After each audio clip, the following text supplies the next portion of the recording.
बिस्मिल्लाहिर्रहमानिर्रहीम। अस्सलाम वालेकुम स्टूडेंट्स। हम डिस्पेंसर का लेक्चर स्टार्ट करने लगे हैं। हमने जो जीआईटी सिस्टम स्टार्ट किया हुआ था और उससे रिलेटेड हम डिजीज पढ़ रहे थे। तो लास्ट लेक्चर में मैंने हेपेटाइटिस और गैस्ट्रोएंटेराइटिस डिस्कस किया था। आज हमारे पास है अपेंडिडेक्टिस। ठीक है। अपेंडिडेक्टिस मीन जो अपेंडिक्स के अंदर इन्फ्लेमेशन हो जाना। ये एक स्मॉल थिन ट्यूब अटैच होती है first part of large intestine के साथ। Sit at the junction of lower right abdomen between small and large intestine. ये अपेंडिक्स के बारे में बताया हुआ है कि ये क्या होती है, और अगर अपेंडिक्स में इन्फ्लेमेशन हो जाती है तो हम उसको अपेंडिडेक्टिस कहते हैं। फिजियोलॉजिकली तौर पर अपेंडिक्स जो होती है सर नो उसका कोई फंक्शन नहीं होता। लेकिन ये इसको ये कहा जाता है कि ये यूजलेस है हमारी बॉडी के अंदर। Usually appendix gain attention only when there is something wrong with it such as inflammation. ठीक है, अगर उसमें इन्फ्लेमेशन हो जाती है तब वो जो होती है उसका में प्रॉब्लम होती है। काजेज ऑफ अपेंडिक्स क्या है बेटा? काजेज में एब्डोमिनल ट्रॉमा, पेट के अंदर की चोट लगने की वजह से हो सकती है। इन्फ्लेमेटरी बॉल डिजीज की वजह से हो सकती है। गैस्ट्रोइंटेस्टाइनल इन्फेक्शन की वजह से हो सकती है। Blockage of opening inside the appendix, enlargement of tissue in the wall of appendix, clog in appendial lumen, यानी कि अपेंडियल की जो कैविटी होती है उसमें कोई क्लॉट टाइप चीज बन जाती है, और ये पैरासाइट की ग्रोथ की वजह से होती है। अपेंडिक्स की सिम्टम्स क्या है बेटा? इसकी सिम्टम्स में fever, vomit, diarrhoea, constipation, loss of appetite, swelling of abdomen. इसमें dull pain near the navel, यानी कि इसमें आप ये कह दो कि पेन होना शुरू हो जाता है। ठीक है, लोअर एब्डोमेन के अंदर। Difficulty during the floatness, passing of gas वगैरह हो जाती है पेट के अंदर। अपेंडिक्स का ट्रीटमेंट क्या है? सर्जरी इसका बेस्ट ट्रीटमेंट होता है। एक ट्रेडिशनल टेक्निक इसमें लेप्रोस्कोपी यूज होती है to remove the tumour of appendix before surgery. अगर इसका एक डायग्नोज हो जाता है तो पेशेंट को एंटीबायोटिक भी दी जाती है ताकि मजीद जो पोटेंशियल इन्फेक्शन का उसको हम प्रोटेक्ट कर सके। लेकिन इमरजेंसी में इसका जो ट्रीटमेंट होता है वो सर्जरी ही है। ये इससे रिलेटेड कुछ क्वेश्चन है बेटा। अपेंडिक्स क्या है ये हमने पढ़ लिया। काजेज भी मैंने आपको बता दिए। सर्जरी इसका बेस्ट ट्रीटमेंट है। इसको डायग्नोज कैसे करते हैं? फिजिकल एग्जामिनेशन किया जाता है। ठीक है, फिजिकली तौर पर डॉक्टर चेक करते हैं एब्डोमेन के पेट के एरिया के अंदर जहाँ पेन होती है इसको एक्सेस करने के लिए, असेस करने के लिए। ठीक है, उसके बाद ब्लड टेस्ट होते हैं इन्फेक्शन को चेक करने के लिए कितना फैला हुआ है बॉडी में। यूरिन टेस्ट होते हैं, कुछ एमआरआई सीटी वगैरह होता है। ठीक है, अपेंडिक्स को ट्रीट सर्जरी इसका बेस्ट ट्रीटमेंट है। इसको हम अपेंडिक्टोमी कहते हैं। उसके बाद हमारे पास है बेटा कोलसिस्टेटिस। ठीक है, cholecystitis inflammation of gall bladder. Gall bladder एक स्मॉल पियर लाइक शेप होती है, राइट साइड ऑफ बेली यानी कि एब्डोमेन की राइट साइड के ऊपर मौजूद है। मिनेट द लीवर के नीचे होती है, और ये डाइजेस्टिव जूस एक बाइल जो होता है जो लीवर प्रोड्यूस करता है, और वो इसको स्टोर करती है जो गाल ब्लैडर है। गाल ब्लैडर के अंदर इन्फ्लेमेशन या ब्लॉकिंग वगैरह हो जाती है तो उसको हम कोलसिस्टेसिस कहते हैं। और इसकी वजह से इसकी क्या सिम्टम्स होती हैं? सीवियर पेन होता है अपर राइट जो होती है या सेंटर ऑफ एब्डोमेन के अंदर। पेन जो होती है वो बाद में राइट शोल्डर तक फैल जाता है। टेंडरनेस हो जाती है एब्डोमेन के उस पार्ट के अंदर, जब टच किया जाता है ना तो वो सॉफ्ट फील होता है उस जगह के ऊपर। नोजिया, वोमिट, फीवर हो जाती है। उसके बाद है इंटेस्टाइनल ऑब्स्ट्रक्शन। ठीक है, नेक्स्ट जो डिजीज इंटेस्टाइनल ऑब्स्ट्रक्शन क्या है कि ये एक पोटेंशियली सीरियस काज होती है जिनमें इंटेस्टाइन होती है वो ब्लॉक हो जाते हैं। ऑब्स्ट्रक्शन कहते हैं ब्लॉक हो जाना। ब्लॉकेज में भी इधर पार्शियल या कंप्लीट भी हो सकता है। ठीक है, मुख्तलिफ लोकेशन के ऊपर भी हो सकता है। Both small intestine, large intestine जिसमें कोलन जिसको कहते हैं वो इफेक्टेड होता है।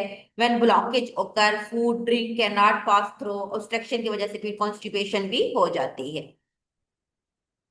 नेक्स्ट हमारे पास है काजेस क्या है इसकी? काजेस में with what cause instruction obstruction? Obstruction partial हो सकती है जिसको हम विदाउट सर्जरी रिमूव कर सकते हैं। कंप्लीट ब्लॉकेज जो होती है नीड टू इंटेस्टाइनल सर्जरी।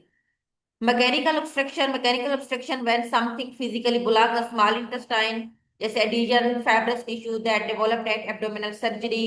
कुछ वल्वस ट्विचिंग ऑफ इंटेस्टाइन, जिनके मुरोड़ पड़ती है ना जिस तरह से, मतलब दर्द होता है, ट्विचिंग्स वगैरह होती है इंटेस्टाइन के मसल्स के अंदर, तो उसकी वजह से भी फिर ब्लॉकेज हो जाती है। इंटरसेक्शन जो जब होता है टेलीस्कोपिंग या pushing of one segment of intestine into next segment में। Malformation of intestine occurring in newborn, या tumour within the small intestine. Gallstone की वजह से भी हो सकती है। Solid object especially in children, कोई चीज निगल लेते हैं तो वो भी जाके स्टक हो जाती है इंटेस्टाइन के अंदर, ब्लॉकेज कर देती है उसकी। ठीक है, hernia, a portion of intestine that protrude outside of body or in other part of body, उसमें obstruction की वजह से हो सकती है। इन्फ्लेमेटरी बॉडीज भी इसकी कॉजेज में आ जाती हैं। ठीक है। और लार्ज इंटेस्टाइन की blockage this can be due to impacted stool, यानी कॉन्स्टिपेशन की वजह से हो सकती है, कोलन कैंसर की वजह से हो सकती है, मेकोनियम प्लाग इन न्यूबॉर्न बच्चों में इंटेस्टाइन में ये जो होती है मतलब ब्लॉकेज हो सकती है। और उसके बाद वही सेम वल्वलस जो हमने ऊपर पढ़ा था बेटा, जिसमें हमने ये कहा था कि ये है कि ट्विस्टिंग ऑफ इंटेस्टाइन। ठीक है, ट्विस्टिंग मीन जिस तरह से क्रैम्प्स वगैरह होते हैं इंटेस्टाइन के अंदर, या उसकी फोल्डिंग्स वगैरह में चेंजिंग्स आ जाती है। उसके बाद हमारे पास है डिवर्टिकल्टिस, ये inflammation infection of bulging pouches of intestine के ऊपर बल्क बन जाते, बल्क कहते हैं उभार टाइप चीज बन जाती है। ठीक है।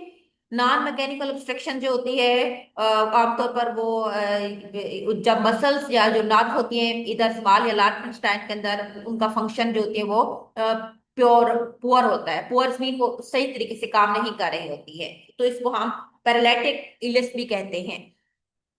कॉजेज क्या है पैरालिटिक इलियस की? एब्डोमिनल या पेल्विक सर्जरी की वजह से होता है। इन्फेक्शन जैसे गैस्ट्रोएंटेराइटिस या अपेंडिक्स की वजह से होता है।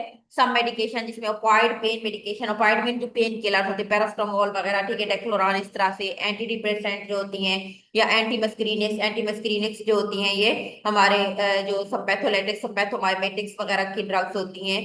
और decrease the potassium level, mineral electrolyte balance, इसकी वजह से भी हो सकती है। और कुछ intestinal sodium obstruction can be caused bye Parkinson disease, ये बेटा ब्रेन की डिजीज होती है, इसमें डोपामिन की कमी हो जाती है, मसल डिसऑर्डर की वजह से भी हो सकती है। उसके बाद है Hirschsprung disease which is a lack of nerve insection of intestine in newborn, other neuromuscular disease की वजह से भी हो सकती है। इसके सिम्टम्स क्या है? इसके अंदर severe abdominal pain, cramps that come in waves, bloating, nausea and vomit, diarrhoea, constipation, irritability to pass gas, distension हो जाती है, loud noise from abdomen, foul breath. Intestinal obstructions को how intestinal obstruction is diagnosed, इसको हम कैसे diagnose करते हैं? Doctor जो पुश करते हैं और एब्डोमेन के ऊपर स्टेथोस्कोप वगैरह यूज करते हैं, उससे साउंड्स वगैरह को वो सुनता है। ठीक है, इस तरह प्रोड्यूस दे खासतौर पर चाइल्ड के अंदर। और उसके अलावा एक्सरे, टोमोग्राफी, सीटी किया जाता है। ठीक है, सीटी के साथ सीटी इंटेरोग्राफी भी किया जाता है। इंटेरोग्राफी में इंटेस्टाइन के जो सीटी स्कैन होता है, बेरियम, ठीक है, अनीमा, ये एक सॉल्यूशन होता है, बेरियम सल्फेट केमिकल को अंदर ऐड करके उस हिस्से को वाजे कर लिया जाता है ताकि वो एक्सरे में वाजे तौर पर नजर आ सके।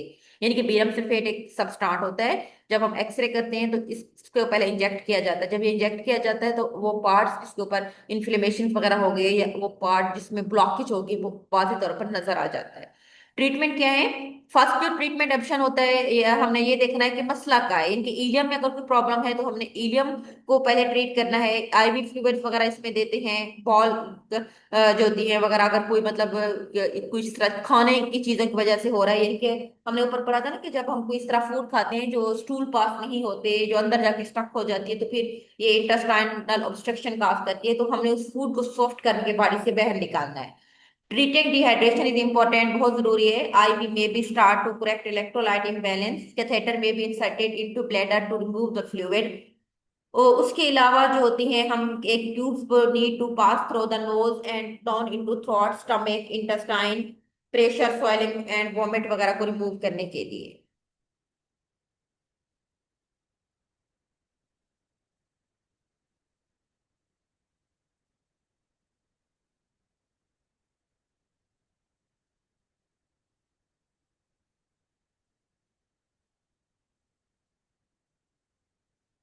अच्छा, नेक्स्ट टू डिजीज है बेटा, वो भी हम डिस्कस कर लेते हैं। एक हमारे पास हेमोरॉइड्स एंड एक हमारे पास है हर्निया।